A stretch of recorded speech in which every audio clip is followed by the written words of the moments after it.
তিন্নিমা, তাড়াতাড়ি ছাগলটা তুলে আয় তো, বৃষ্টি এলো বলে। তোর বাবার তো এখনো কোনো খোঁজ নেই। কোথায় কি করছে কে জানে।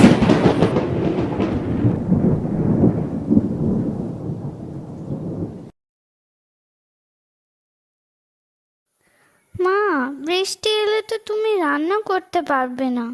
রান্নাঘরের যে চাল যে ভাঙা, আর আমার খুব খিদেও পেয়েছে। হ্যাঁ রে, আমি রান্নাটা শেষ করে ফেলি, বৃষ্টি এলে তো রক্ষা নেই। আর আমি কাঠের জ্বালানিগুলো ঘরে রেখে আসি, নইলে সব ভিজে যাবে। মা, আমি বরং চুলা থেকে জালটা সরিয়ে রাখি।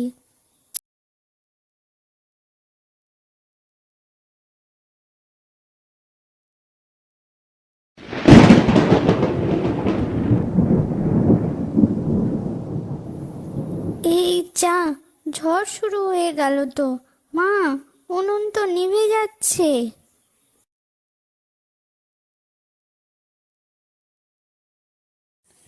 তুই সর, আমি তাড়াতাড়ি রান্নাটা করে নিই। বৃষ্টি শুরুর আগে যাই হোক, রান্না তো হয়ে গেল, কিন্তু তোর বাবা যে কোথায় গেল, এখনো আসছে না। এই তো আমি এসে গেছি। যতক্ষণ না কাজ শেষ হয় ততক্ষণ কিছুতেই আসতে দিচ্ছিল না। মহাজন একেবারে জমির কাজ শেষ করে তবেই আসতে দিল। মালতী, গামছাটা দাও তো দেখি। বাবা তো চলেই এসেছে। মা, চলো না, আমাকে খেতে দেবে, খুব খিদে পেয়েছে। কি গো মালতী, চাল কোথায় পেলে? ঘরে তো চাল ফুরিয়ে গিয়েছিল। আর বলো না, কমলাদের কাছ থেকে এনেছি। প্রথমে তো কিছুতেই দিতে চাইছিল না, আমি বললাম 2 দিন পরে দিয়ে দেব, তারপরে দিল। এ কি, আজকেও কচু শাক? রোজ রোজ কচু শাক দিয়ে ভাত খেতে ভালো লাগে না। আমি আর কচু শাক খাবো না, এই বলে রাখলাম।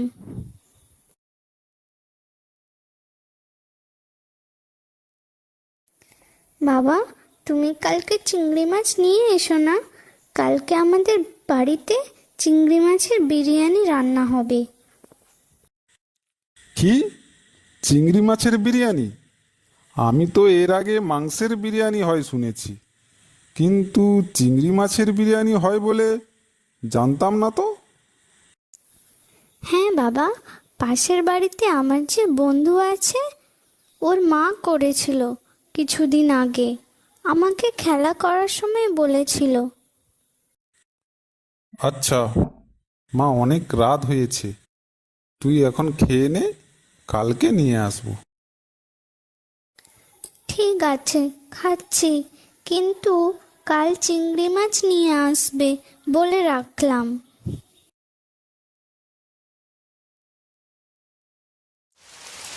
মালতী, আজকেও তো বৃষ্টি থামার নাম নেই, কেমন করে কাজে যাব? একদিন কাজ কামাই করলে মহাজন বেতন কেটে নেয়। এই বৃষ্টিতে কি কাজে যাওয়া সম্ভব? মহাজন কিছুই বলবে না।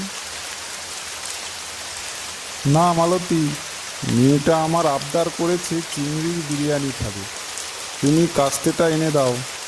আজকে কাজে না গেলে মহাজন আমাকে টাকা দেবে না। তাছাড়া আগের কিছু দিনের টাকাও দেয়নি। টাকা না দিলে আমি দিনের জন্য মাছ কিনে আনবো কী করে?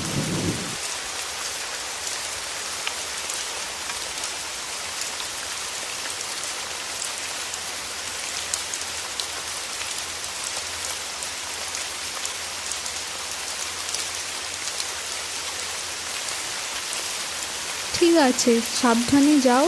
কেমন বজ্রপাত হচ্ছে বাইরে, তাড়াতাড়ি কাজ সেরে বাড়ি চলে এসো কিন্তু।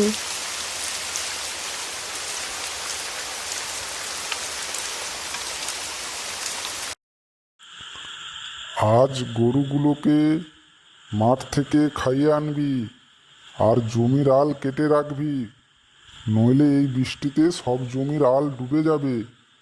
তাছাড়া তুই আজকে বড্ড দেরি করে এসেছিস। তোর কাজ শেষ হলে আমাকে আবার শহরে যেতে হবে। ঠিক আছে মহাজন।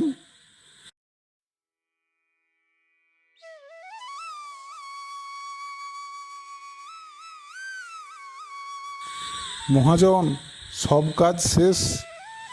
যদি এবার টাকাটা দিতেন, আজ একটু বাজারের দিকে যাব।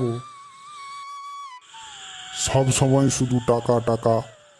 কাল অনেক বকেয়া মিটিয়েছি, তোকে এখন টাকা দিতে পারবো না। তুই এখন বাড়ি চলে যা। দিন না মহাজন টাকাটা, কিছু টাকা অন্তত দিন। একটা কথা শুনতে পাচ্ছিস না? বারবার বলতে হবে? আপনি না টাকা দিলে কি করে সংসার চালাবো? বাড়িতে চাল ডাল নিয়ে যাব কি করে? ওইসব জানি না আমি। তুই এখন যা তো এখান থেকে।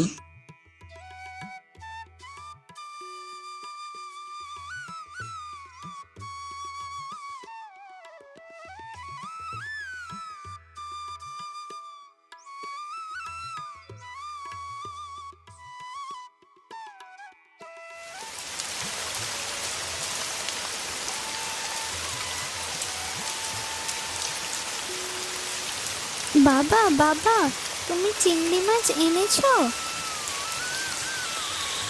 না মা, আমি আনতে পারিনি। মহাজন আমাকে টাকা দিল না।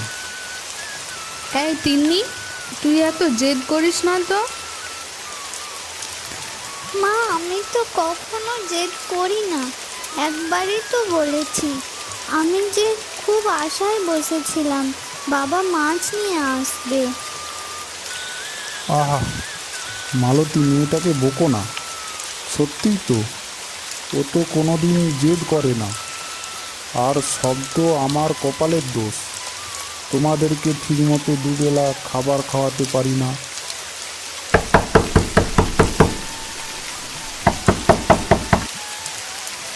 এই রাতের বেলা বৃষ্টিতে কে এলো? দেখো তো বাইরে বেরিয়ে। আরে মা যে, এই বৃষ্টি বাদলের দিনে। আরে আর বলিস না, তোর বাবা বিকেলে খাল থেকে কত চিংড়ি মাছ ধরে এনেছে।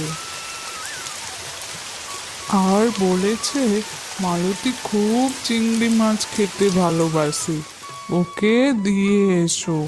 তাই মাছগুলো নষ্ট হওয়ার আগে তোকে দিতে এলাম। মা তুমি ভেতরে এসো, পরে কথা হবে। দিদা, তুমি সত্যি চিংড়ি মাছ এনেছো? কই দেখি দেখি। মা, ও মা, তাহলে আর চিংড়ি মাছের বিরিয়ানি হবে তো? তোর মা তো চিংড়ি মাছের বিরিয়ানি রান্না করতে জানে না, আমি রান্না করে দেব, তুই খাস। মালতী, তুই উনুনটা ধরা, আমি রান্না করছি।